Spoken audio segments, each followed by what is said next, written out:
चरण सरोज रज निज मन मुकर सुधारी।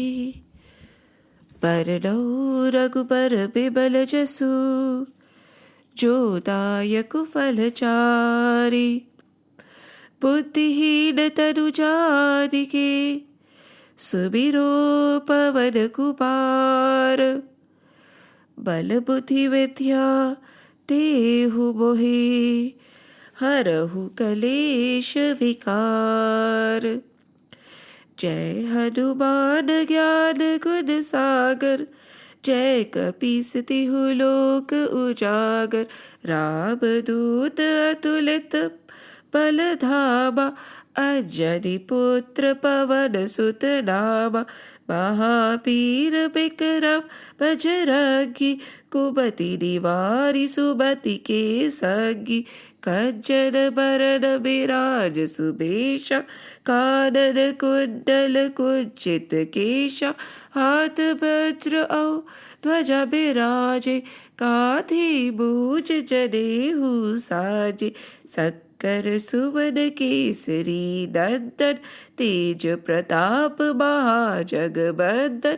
विद्यावान गुणी अति चातुर राम काज करिबे को आतुर।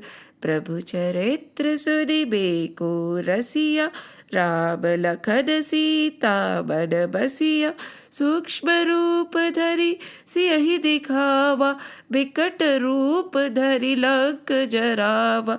भीम रूप धरि असुर संहारे रामचंद्र के काज सवारे।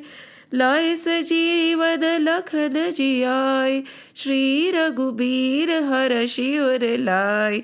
रघुपति कीन्ही बहुत बड़ाई तुम प्रिय भरतहि सब भाई। सहस बदन तुम रोजस गावे अस कहि श्रीपति कंठ लगावे। सारो सनकादिक ब्रह्मादि मुनीसा नारद सारद सहित अहिसा। जब कुबेर दिक्पाल जहाते कबि कोबिद कहि सके कहते। तुम उपकार सुग्रीवहि कीन्हा राम मिलाय राजपद दीना। तुमरो पत्र विभीषण माना लंकेश्वर भय सब जग जाना। जुग सहस्त्र जो जन पर भानु लील्यो ताहि मधुर फल जानु। प्रभु पुत्रिका पहली मुख माहि जलति लागी गए अचरज नाहि। दुर्गम काज जगत की जेति सुगम अनुग्रह तुम्हरे तेति। राम दुहारे तुम रखवारे होत न आज्ञा बिनु पैसारे। सब सुख लहे तुम्हारी शरणा तुम रक्षक काहू को डरना। आपन तेज समारो आपे तीनों लोक हाकते कापे। भूत पिशाच निकट नहीं आवे महावीर जब नाम सुनावे। नासे रोग रे सब पीरा जपत निरंतर हनुमत बीरा। संकट ते हनुमान छुड़ावे मन क्रम वचन ध्यान जो लावे। सब पर राम तपस्वी राजा तिनके काज सकल तुम साजा। और मनोरथ जो कोई लावे सोई अमित जीवन फल पावे। चारों जुग परताप तुम्हारा है प्रसिद्ध जगत उजियारा। साधु सत्य के तुम रखवारे असुर निकंदन राम दुलारे। अष्ट सिद्धि नव निधि के दाता अस्मर दीन जानकी माता। राम रसायन तुम्हरे पासा सदा रहो रघुपति के दासा। तुम्हरे भजन राम को पावे जन्म जन्म के दुख बिसरावे।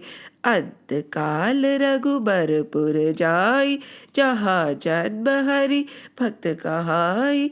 और देवता चित्तर धरहि, हनुमत से ही सर्व सुख करहि।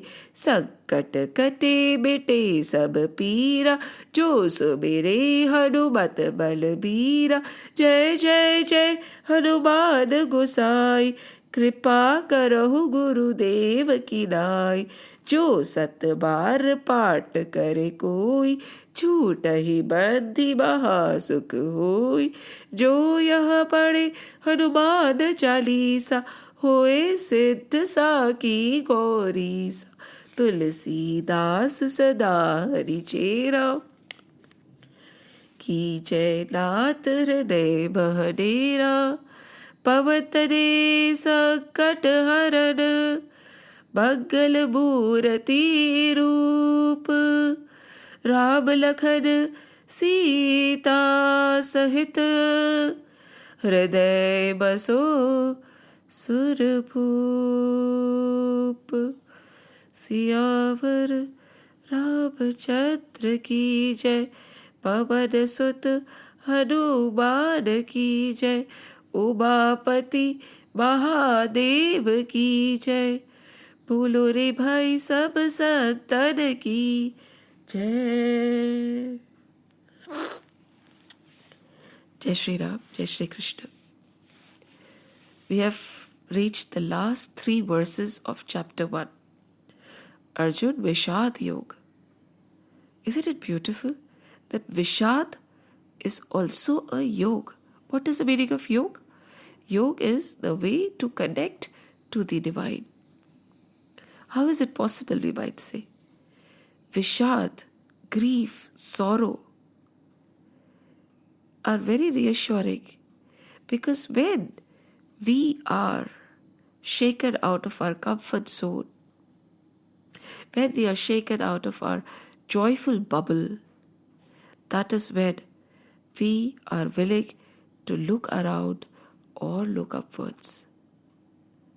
Think of it. Self-analyze and be honest. How intense is your prayer at the time of joy? And how intense is your prayer at the time of sorrow? The intensity of our prayers increase manyfold. The connection to the divine, the desperate need to connect and talk increases when we are agonized, when there is grief and sorrow around us. That is why one of the very famous song that goes around is, or the poetry you might say, दुख में सुमिरन सब करे, सुख में करे ना कोई। दुख में सुमिरन सब करे, सुख में करे ना कोई। जो सुख में सुमिरन करे, तो दुख काहे को होए। When we are at a fine place, a happy place in life, most of the time, the one person, the one entity that takes a back seat is the Divine Lord. Not knowing that everything that we have, all the comfort and joy of life, is but what He has given. Am I wrong? This is nothing new. This is a normal phenomena. We turn to the Lord at time of grief and agony. Hence, agony अच्छी है. Grief is very good. That is why Kunti Ma told, when Sri Krishna was leaving, Ma Kunti came running. And she said, Krishna, you're going, my son. He says, yes, I'm going. She said, please give me something. I need a boon from you. And Krishna asked, what do you want? Tell me. It shall be granted. She said, give me sorrow, agony, obstacles.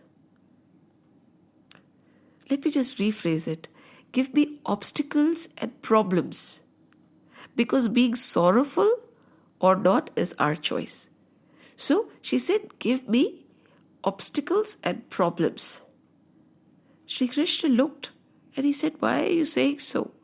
People ask for well-being, people ask for wealth, people ask for joy, people ask for health. Here you are asking for unending problems and troubles and obstacles. Why so? And Ma Kunti said, Oh Krishna, I remember you more when I have a problem or am in a desperate situation. Because at the time of joy, it is very easy to forget you. Hence, I do not want to forget you. That is why I want consistent, persistent problems and obstacles in my life so that I am forever connected to you. Just imagine. Kunti Ma asked for obstacles just so that she may not sway away from the lotus feet of the Lord. And that is why Vishad is also considered a yoga. When the unforeseeable happens, when situations leave our control, right? When we feel that no intervention from our side will make anything better, what do? We turn towards the Lord. And Arjun turned towards the Lord. Yog means union. And in his grief, from verse 20, that is where the Geeta actually starts at chapter 1, when he asked Sri Krishna to take his chariot in the middle of the battlefield. And from there, he wanted to see who all were there who were fighting with them. And Sri Krishna, as instructed, took the chariot to the middle and did what a divine, true friend should do. He presented the truth unquoted. What was the truth? Arjun, this side of the army is yours, and so is that side of the army. Sab tumhare hi hai. There is no mine or thine. This is Kuruvansh. All are yours. And when he saw his grandfather, his uncles, Dronacharya, Kripacharya, Bhishma Pitama, and many, many friends and brothers standing on the opposite side, this realization that there is no mine, there is no thine, there is not me and you, they are all mine. What happened? He became sorrowful. And when he became sorrowful, he did not want to fight because his attachment took over his reasoning. When your attachments, your moha, when matsarya bhav, when mindness takes over logic and reasoning, then disaster happens. And this is where, from verse 20, starts the Geeta. Because prior to that is a description of the army. And thereon, he goes on and on explaining that these are mine, right? And Sri Krishna prefers to remain silent. Because Arjun has to talk. Arjun has a lot to say. So when somebody wants to speak, you cannot make them hear, right? You have to have a particular mindset to be receptive to listening to other people. Nowadays, people just want to talk. I also want to tell, you also want to tell. Between you and me, there is no listener because we just want to speak out. So Sri Krishna knew that Arjun has lots to say. And so he remained quiet. One argument to another. From my and my family and my relations. He went on to explaining how the society will get impacted, how dharma will get impacted, what were the repercussions of a war. And I will say he was not wrong. Definitely, his logic, his explanation, his arguments, his facts were not wrong, right? As per his perspective. See, we are not wrong as per our perspective. But what about the other person's perspective? Very often we say, right, मैं तो सही थी, पर उसको क्यों बुरा लगा? पर आप अपने हिसाब से सही थे. आप उसके हिसाब से सही थे क्या? आपने ये सोचा कि what were her domains and what were her requirements and expectations? From my point of view, I was right. But what about the other's point of view? So over here, he's giving explanation from what he thinks is dharma, what he thinks is righteousness, what he thinks should be done, what he thinks is adharma, what he thinks will cause demise of a thriving dharmic society. Again, what he thinks. That is where our world rotates, isn't it? What I think. As per me. मेरे हिसाब से ये सही है. As far as I am concerned, it is right. But the world is not as far as you are concerned. Isn't it? And he's giving explanation. But now the thought might come to us, right? That the stable Arjun, who wanted to fight the battle, right? He all the way went to Sri Krishna and chose Sri Krishna over the army. So the battle was initiated by him. True. And he was ready to fight till he moved to the center of the battlefield. He just wanted to see who those people are who have come to fight with my people. Right? Then what changed? As we said, Sri Krishna showed him the reality. One is what we think as the reality. Right? This is our perspective. And what is actually the reality. And that actual reality sped Arjun's confidence out of control. Is it possible? This can happen, right? Let me explain with a very simple story. Once upon a time, there was a king. Yes, everything in our scriptures are explained in the form of stories, and that is what makes them so enjoyable. Because why stories? I feel because they are closer to us, right? To our day-to-day experiences. They are not dry, rochak hote hain, and it's easy to understand. So over here, there was a king, and he had a servant. This king was forever depressed. In spite of having the wealth, the comforts, everything that he could dream of from the material perspective, he had. Yet, he was very, very upset. On the contrary, he had a servant who had hardly anything. He would work, get his daily wages, and that would be enough to suffice for his food and basic necessities. So once the king asked him, "What keeps you so happy?" The servant said, "Nothing. I don't have too much of needs.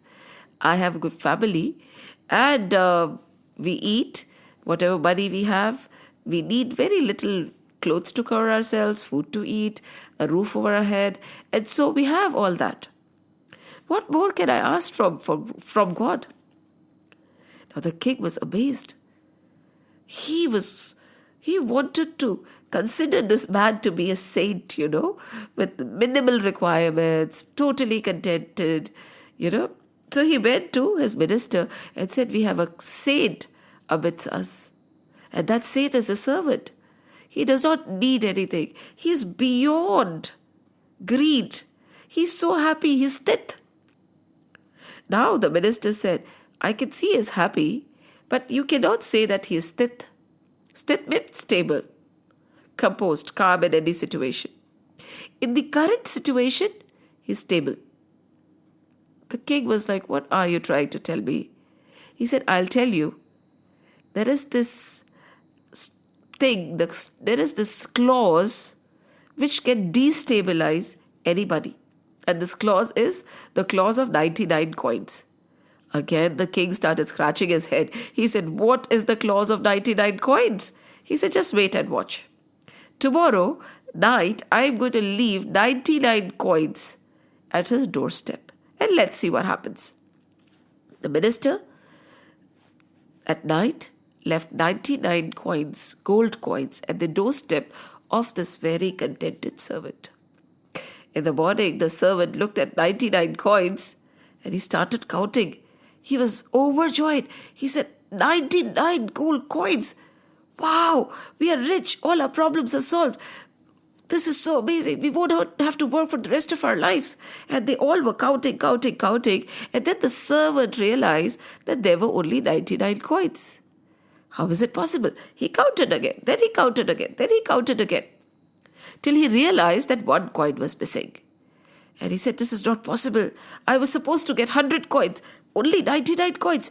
I am going to toil. I'm going to work hard. I'm going to do whatever it takes to get one more coin and make it 100. I am going to make sure that I have more and more and more. And that day on, the ever humming, singing, joyful servant was gone. He was grumpy, angry, always agitated because he was trying his hard to get that one gold coin which he thought should be his. What is the correlation with Arjun? Simple. Arjun was strong, sturdy, composed, stable, probably considered sthit, till Sri Krishna put forth, in the same way as the minister did, a new possibility, a new truth. And then it was a test. If it would have been truly sthit, if the servant would have been truly a saint, this would not have bothered him. Probably he would have given away the 99 coins. But mostly, he wanted that one missing coin because he thought it should have been 100. Somebody has taken away his coin. In the same way, if Arjun would have been sthit and already established, he would have had no problems fighting against his own people, knowing that he is not fighting against people, he is fighting for principles. It does not matter at that time, even if Yudhishthir was standing in front of him. When it comes to the battle of principle, it does not matter who is in front of you. However, Arjun was not having that mindset. And that is what Sri Krishna wanted Arjun to realize. He wanted Arjun to empty himself to gain knowledge. Arjun was full of himself, right? He was a yogi, he was a tapasvi, he had controlled, he had done so much of sadhana. He was the greatest archer. There was so much written against his name. And he considered himself to be stable. But Sri Krishna knew he was not. And hence, the problem came, the situation arose, the reality stared at his face, and he crumbled. And he started rambling. Explanations after explanations after explanations. Sri Krishna remained silent. Why? Because there was a lot that had to be said. There was reasoning and logic and arguments. Now, till you have reasoning and logic and arguments, would you be willing to listen? No, right? Till there is nothing else to be said. Till you have emptied yourself of all the arguments you can put forth. When you have accepted that there is no other argument I can give, you tell me now what is right and what is wrong. Till then, it was futile to talk because it would have caused only counter-arguments to come. So Sri Krishna remained quiet. He did not utter a word. And when he did not utter a word, Arjun fished the best of arguments possible, from selfish reasons of my family to greater reasons of the society, and finally he succumbed. He was dumbfolded, he had nothing more to say. And when he had nothing more to say, where did he come back? In verse 45, he comes back to where he had started. He says, Aho baat bahat papam kartum vyavasita vayam yadrajya sukhalobhena hantum swajana buddhyataha. He's saying, oh my God, aho, alas, this is the biggest sin that we are going to commit. ये जो हम करने जा रहे हैं, that we are going to do, the battle we are going to fight, the destruction we are going to cause, the people are swajan. Over here, swajan, my relations, my people, my friends that I'm going to kill for the benefit of Rajya, just के लिए, for riches and palace and land, for name and fame and money, for a mere Hastinapur and the kingdom. What are we going to do? We are going to sin so badly. We are going to be attacking our own swajana. Yadrajya sukhalobhena, for the greed of Raj and Sukh, the kingdom and prosperity, joy, comfort. We are going to kill our own kith and kin. And this, aho, bhata bahat papam, this is sinful. Even the thought, the action is sinful. We cannot do this. This is wrong. Just imagine. Again, after explaining so many things, he has come back to what? Killing of my people because of the benefit of the wealth, sukh, rajya is wrong. Again. So, in spite of the fact that Arjun was giving so many arguments, and many of us would have considered him to be so divine, his arguments to be so robust, his foundation was wrong. What was wrong in his foundation? His foundation was wrong because this was not a battle being fought for kingdom and prosperity and sukh and jash, name, fame, joy. No. This was a dharma yudh. This was a battle between dharma and adharma. This was not a battle between brothers. This was not a battle between relations. This was not a battle for kingdom. And this was actually not a battle for ego also. It was a battle of dharma against adharma. So his foundation was flawed. And this is our very problem. Think about it. We all feel we are good people, right? When most of us will say we are very good people, we are kind, simple, family-oriented people. We don't do any harm to anybody. Don't we say that? Arey, there is nothing to feel proud about if you don't harm anybody. That is your dharma. Just like sugar is supposed to be sweet, you are supposed to be harmless and loving. If you harm somebody, then it is wrong. But you being harmless is nothing to credit or applaud. That should come naturally to you. But we are flawed. We feel that because we are harmless, we are good. No. That is where the knowledge of scriptures, I'm sorry to say again and again, that the notion of I am good and he is bad, or what is the right conduct, or what is the right decorum, or what is the right way to live, will not come based on what we think is good or bad. We have to either look up to some guru, a knowledgeable and enlightened soul, not any guru, or the scriptures. They step by step tell us the right way for each ashram, the right way for each varna. They will tell us for a brahmachari ashram, what is the code of conduct? For a grihast ashram, what is the code of conduct? For vanaprasth ashram, what is the code of conduct? For sannyas ashram, what is the code of conduct? Sorry to say, even now, today, the sannyasis don't know their own code of conduct. For sannyasis, any kind of accumulation is wrong. Any kind of accumulation, they are not supposed to live in a sanstha. They are not supposed to be accumulating or having a sanstha or an organization. Sannyas dharma alag hota hai. They are supposed to be alone. Otherwise, what sannyasi? You have left one family and joined another family. एक पछड़े से हटके दूसरे पछड़े में. One attachment left for another attachment.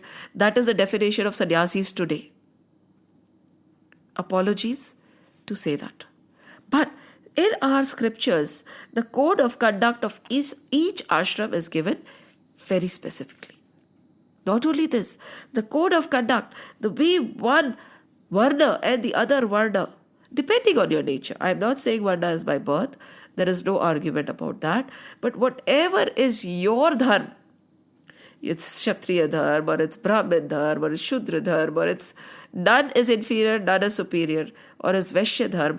As per that word also, what is the code of conduct? It is not that we can decide what is good, what is bad. And that is what we mostly do. And that is what Arjun is doing. He is defining dharma as per his own convenience. अरे भाई, अगर आप धर्म को अपनी own convenience के हिसाब से define करोगे तो गलत ही हो जाएगा, right? We need to have guidance there. And that is why his arguments are moving in circles. And finally, there is no argument left. Because the foundation of his argument is flawed. Again, the battle is a dharma yudh. It is not an egoistic battle between two families for land. That is not what Mahabharat is all about. That yudh in Mahabharat, Kurukshetra is all about. And when he sat down, again, in spite of showing that his heart has expanded, he is still talking about my swajan, my people, fighting for the kingdom. And Shri Krishna is still smiling because he realizes now Arjuna is out of arguments. And what does he say? After this he says, Yati bab pratikaram shastram shastrapadayah dharta rashtra rade hanyus dharta rashtra rade hanyus tanme kshemataram bhavet. Over here he's saying again, I refuse to fight now. Okay?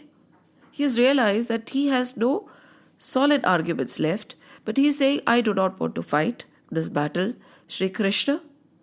I do not want to hold the burden of the sinful act. I am going to put down my weapons. And then, as far as I think, the Kauravas will not have any reason to fight with me. Because they will get their land, they will get their palace, they will get everything. But yet, if in spite of that, they still want to attack me and hurt me, I do not mind being killed by their weapons. It is actually going to be a favor that they will do to me by destroying me and by killing me altogether. Hence, I do not want to fight this battle. So, what a state. From where he just took his bow and arrow, right? Ekdam, strong Arjun. I want to see who all have come to fight with me, those wild fellows. To here, I'd rather be killed in battle. I'd rather die. Oh, I cannot do this. He has become so. He has actually drowned in his own sorrow. Why? Why? He has become more sorrowful. The Vishad in him, the grief in him has actually increased many folds than it was before. Initially, there was no grief. Then the grief started. And currently, towards the end, when he has actually given his last argument, he has made his last statement that I refuse to fight this battle. I would not mind they kill me with their weapons, considering me without weapons. I think they'll do a favor if they do so. And the grief in him has increased many bounds. Why? Many times. Why? Because he kept dwelling on the grief. Whatever we dwell at becomes, if whatever we dwell on, becomes amplified. This is a lesson we should learn over here. We start believing what we keep saying. See, Arjun has made himself believe that the battle is wrong, that they are fighting for the palace, that they are fighting for yash, that they are fighting for fame, they are fighting for joy, they are fighting for prosperity of their own selfish interest. By repeatedly saying the same thing, Arjun has convinced himself that this is a battle against my people. And that is what we always do. That is why whenever we keep saying, no, I can't do it. No, I am vile. No, I have a bad temper. No, I always get jealous. No, I just can't stand it. I am scared. I don't like the dark. And we keep reinforcing this negative thought in our mind again and again and again and again till it becomes magnified. And we all do that. And that makes us weaker than we actually are. What makes us weaker than what we actually are? Dwelling on the negative thought, dwelling on a particular so-called weakness, dwelling on our fears, and dwelling on our attachments. Yes, that also makes us weak, right? Oh, he's so dear to me. What if something happens to him? He's so dear. Attachments, dwelling. It is not wrong to feel scared, have fear, or feel afraid, or feel any of those 5-6 vices. It is okay. But if you dwell on it, you hold on to it. Right? And when you hold on to it, it becomes a part of you. So dwelling is wrong, and that is the mistake Arjun made over here. He started dwelling on the thought. So किसी भी सोच को, किसी भी विषय का, any vice should not be dwelled upon. Let it pass. Let it pass. And Arjun dwelled on his grief, his attachment, so much that he is broken and beaten. He refuses to fight. And in that following verse, he actually puts down his weapons. In the third verse, Sanjay, in the 47th verse, Sanjay uvacha eva bhuktva Arjuna sankhe. Eva bhuktva Arjuna sankhe ratopasta upavishat. Now, he sat down on the chariot. He was standing, he sat down. Vishrajya sasharab chapam shoka samvigna manasaha. And again, his Gandiv, his bow and arrow, everything is on the chariot now. He's not holding it. And shok, extreme grief, has taken place and made room in his heart. See, Arjun is now refusing to fight. Arjun has given up his weapons. Arjun is sitting down and Arjun has nothing else to say. Nothing else to say at all. Shri Krishna is looking on.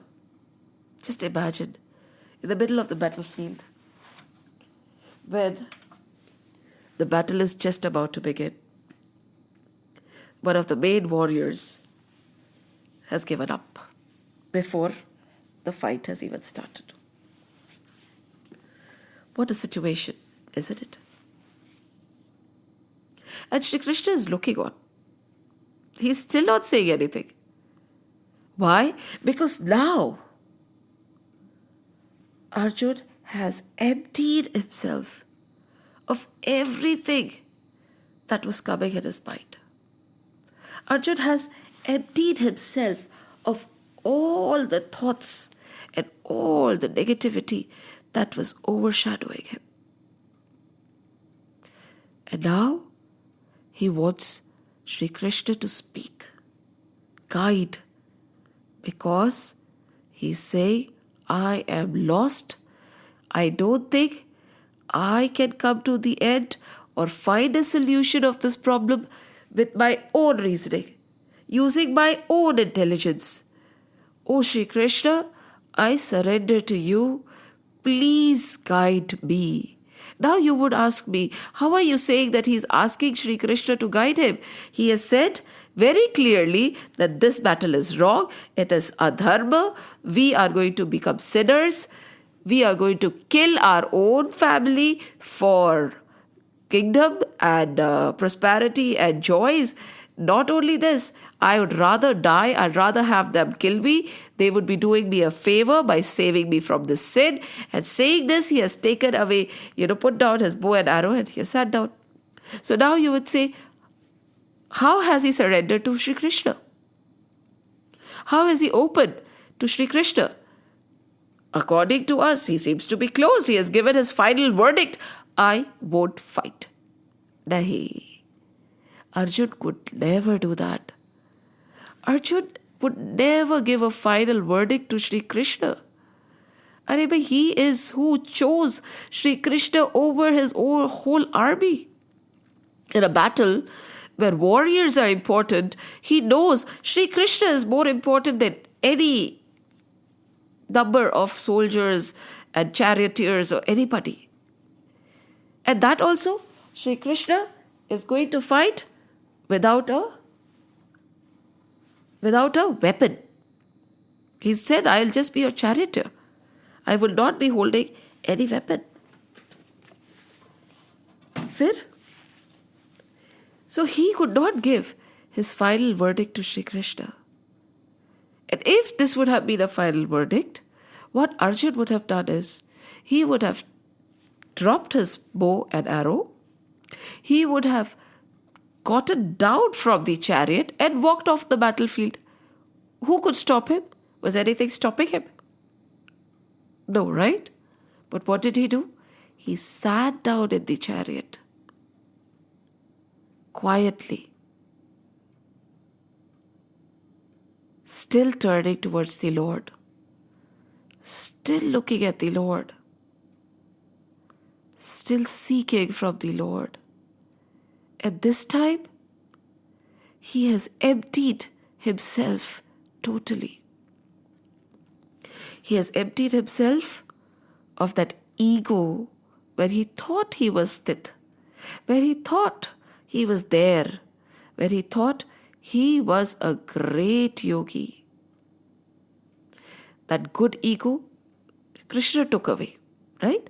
By just showing him that this is yours and this is also yours, and how moha, how delusion, how maya took over him. So then that ego is gone, that I am established. And over here, he, after giving all the logical explanations, realizes that his grief, his agony will not find solace by his own self. He needed the Lord to take over. And hence, he did not jump out. He sat down It is okay to get tired. It is okay to be beaten. It is okay to feel defeated. It is not okay to accept defeat. Arjun has not accepted defeat. Arjun has not accepted failure. Arjun has not given up the Lord. Had he, the Geeta would have stopped here. There would have not been any Geeta. But because he was still holding on to the Lord, he said, this is what is happening in my mind. This is what I am feeling. These are the reasons that are coming to me. I am not able to decide. I feel that my arguments are quite baseless. I do not have the strength to get up and fight with this mental state. Oh Krishna, please help me. See, he had a lot of confidence on his Gandiv and his arrow, bow and arrow, right? Kitta confidence tha. When he gave that up, that ego and the confidence of the self was given away and he surrendered. He surrendered at the feet of the Lord, saying, Ki, I do not want to fight based on my own strength, because I have none, I have come to realize. Neither the mental strength, nor the emotional strength, nor the physical strength. I have no strength whatsoever. I was wrong. I was wrong to rely on myself. And I used to think that I'm self-sufficient, but I'm not. Oh Lord, I surrender. Here I give away the strength of my bow and arrow. I feel they are also useless. I want to just turn to you, and now I am ready to work as per your guidance. Oh Krishna, you tell me what is right. Because I don't know. And to reach that level of I don't know is very difficult, because we all know. Because we all always know. We are all knowing, right? मुझे पता है क्या सही है, क्या गलत है, क्या अच्छा है, क्या बुरा है. All the codes of conduct, I know. But for somebody to accept and say, I do not know, is the beginning. That is the beginning of a beautiful journey towards realization. And Arjun realized that whether he fights or not, the war is going to go on.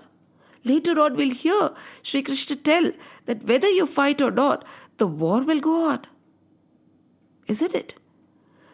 See, if Arjun did not fight, just consider this scenario. If Arjun did not fight, would Yudhishthir, Bhim also stop? I don't think so. Would Draupadi stop? Would her sons not fight? Would her brother not fight for her? Would her father not fight for her? They would. Isn't it? So Arjun, even when he's saying, I do not want to fight, does not mean that the battle won't happen. The battle was going to happen. He could have excused himself from the battle. That's all. So the scenario would not have changed. Exactly. The scenario would not have changed. There would not have been any drastic change in the future of the battle. Battle to hona hi tha, jisko badna hi tha. Shri Krishna later tells us, right? It was written. The battle was written. Those who had to die, then, the time had already come. So they would have died any which ways. You thinking that you are the cause of destruction. What ego? Just imagine again. This is also ego, right? I can cause destruction. Of course not. Who are we? Arjun realized this also in this last few stanzas, that I am nothing. Even if I don't fight, I cannot stop the battle. Who am I? I am nothing. This is what Sri Krishna was waiting for. That nothingness, that emptiness, that acceptance to listen, to come. If you have a pot of water filled to the brim, is it possible to pour anything in it? Nahi. Because the pot of water is already full. Now, the same pot if you put it upside down and then it rains heavily, will it be receptive of the rain water? Will it get filled again? No, because it is not receptive. It is lying upside down. No matter how, how intense or how stormy the rain is or how powerful the downpour, will the pot get full? Nahi, bilkul nahi bharega. Right? So in the same way, suppose, again, one more scenario. Suppose the pot has a crack. What will happen? If there is a crack, when the water is pouring in, what will happen? The amount of water will strip away also from the bottom, right? So nothing will be retained. So these three scenarios, these three kind of pots are useless. Over here, Arjun was in the same situation. Initially, to start with, he was a pot full of water. And later, he became ulta wala. Again, even if Krishna would have given him jnana at that time, he was full of his own preconceived notions. He was not in a receptive state. Right? He was not in a receptive state. Initially, he was full. Now, he is not in a even though he is empty, he is not in a receptive state. Right? He is lying upside down. Nahi sunoga. And then, that by people, that is water, that is a hole in that pot. Right? So if knowledge would have been given, it would have drifted away. But now, he has stopped saying anything. He has given away his own strength and he is receptive. He is open. There is no hole in him. He is empty. And he is willing. He did not leave. He just got a little tired. He just got a little confused. He just did not know what to do next. And that can happen to anybody, isn't it? All of us go through that phase in whatever path we might be in. That does not make us a loser. That does not make us weak. It is okay to stumble and fall as long as we get up again and walk. That is the only difference between an achiever and a failure. Achiever falls multiple times, but he gets up every time he falls. But a failure, a person who failed, does not get up again after his first fall. Arjuna is not a failure. He's just a little tired. He's just a little confused. He just had to be emptied to gain the wisdom of the universe. And these three verses happen to a sadhak also. Because so far we studied that Rajas, Sattva and Tamas have to be given up, right? When Rajas and Sattva, Tamas were asked to be given up, we were okay. But when it came to Sattvic tendencies, again, if that has to be given up also, then what happens? There is a vacuum. When a sadhak has walked a path for a very, very long time and slowly, steadily given up everything, and now even the sattvic tendencies were asked to be given up, he does. And he has not reached the next level yet. The sense and the sense organ related joys have been given up. Okay? But what next? What is that spiritual bliss that they are talking about has not been reached.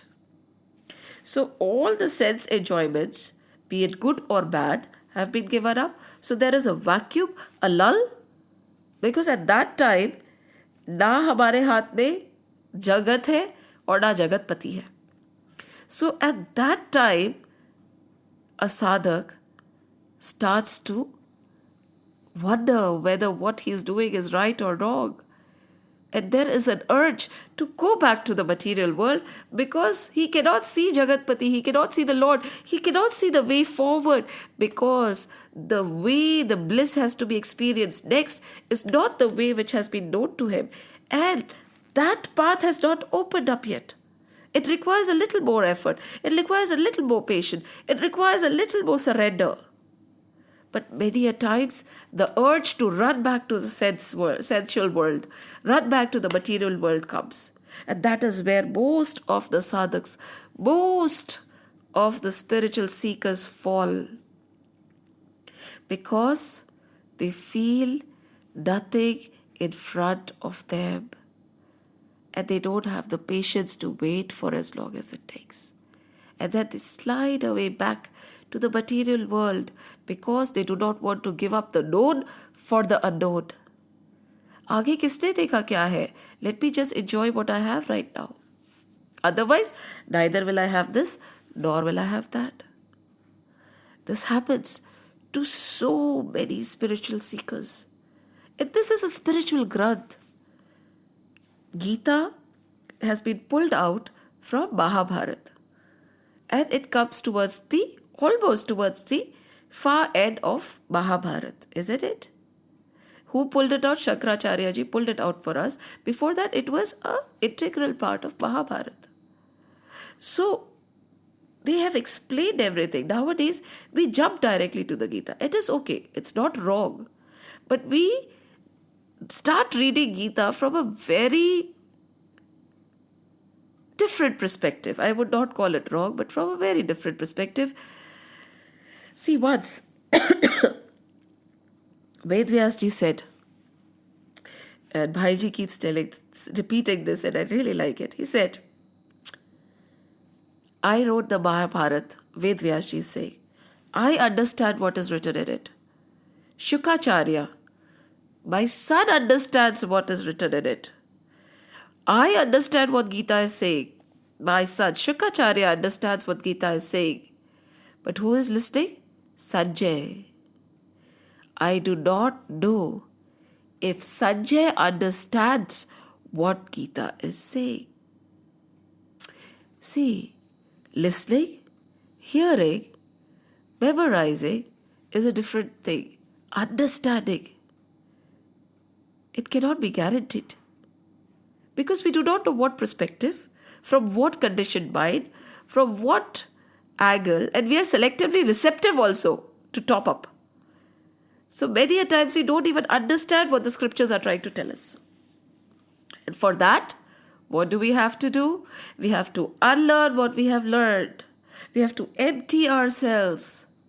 And we have to be ready without a tendency to critically analyze or argue. Arjun is ready. Arjun to tayar ho gaya, right? Because now chapter 2 is going to start and Shri Krishna is going to talk. Are we ready? That is the question. Are we ready to accept the knowledge of Shri Krishna saw Gita as it is?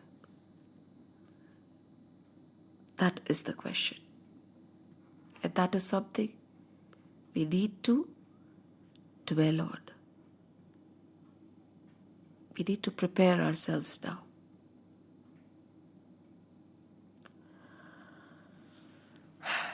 Jai Shri Krishna, Jai Shri Ram, Jai Hanuman. Shri Krishna Govinda Hare Murari, He Nath Narayan Vasudeva. Shri Krishna Govinda Hare Murari, He Nath Narayan Vasudeva. Shri Krishna Govinda Hare Murari, He Nath Narayan Vasudeva. He Nath Narayan Vasudeva. He Nath Narayan Vasudeva.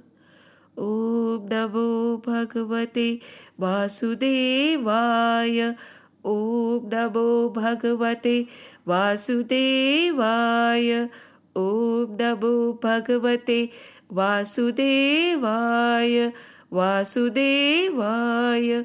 Vasudevaya. Ram Lakshman Janaki, Jai Bolo Hanuman ki, Ram Lakshman जान की जय बोलो हनुमान की। राम लक्ष्मण जान की जय बोलो हनुमान की। बोलो बजरंग बली की जय। जय श्री राम, जय श्री कृष्ण, जय हनुमान, जय हनुमान, जय हनुमान।